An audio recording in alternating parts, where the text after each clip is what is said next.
36 भइल बा ए राजा तोरे नु करनी पहिल बा। अरे राजा जी हमर 32 से 36 भइल बा ए राजा तोरे नु करनी कइल बा। दिल मुरझाई रही गुलरी के फूल, दिल मुरझाई रही गुलरी के फूल। रात भटा बावला से देहिया गइल फूल हो, तब काहे राजा जी बतिया गइल भूल हो। आही हो दादा जानवा ले लेबो, जानवा ले लेबो।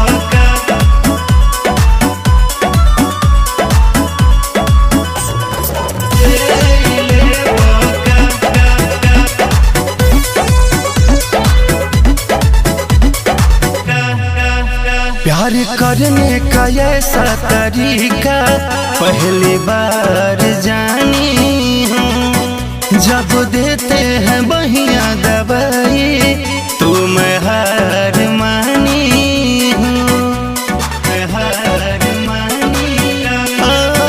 प्यार करने का ऐसा तरीका पहली बार जानी हूँ, जब देते हैं बहिया में दबी तो मैं हार मानी हूँ। थोड़ा धीरे धीरे से गुदगुदा लीजिए, मन है तो मूड अपना भी बना लीजिए। करते हैं गड़बड़ बाती होता है गुल, करते हैं गड़बड़ बाती होता है गुल। रात भटा बावला से देहिया गइल फूल हो, होत भोरे राजा जी तब काहे गइल भूल हो, भूल हो। जानवा ले लेबो का ले लेबो का।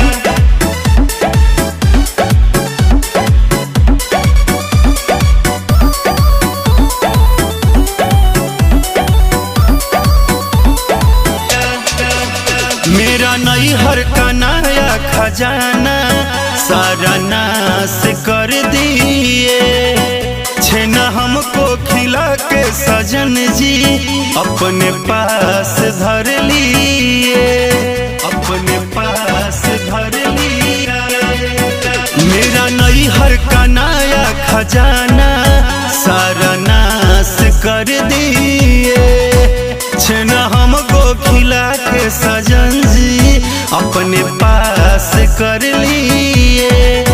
रुआ रुआ हमरो तो सिहरा जाल हो, काहे भीतरी से मनवा घबरा जाल हो। गरम भइल बाटी हमर होखे देखूल, गरम भइल बाटी हमर होखे देखूल। रात भर दबला से देहिया गइल फूल हो, तब काहे राजा जी बतिया गइल भूल हो, भूल हो। आही हो दादा जानवा ले लेबो, जानवा ले लेबो का।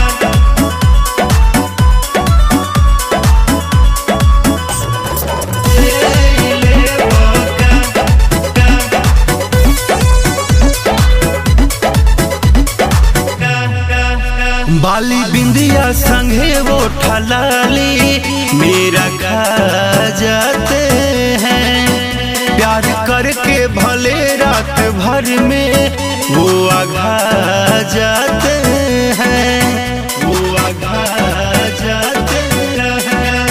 छोटू झट से पलट वो ठलाली मेरा खा जाते हैं, हद बालों में अनिल बेदर्दी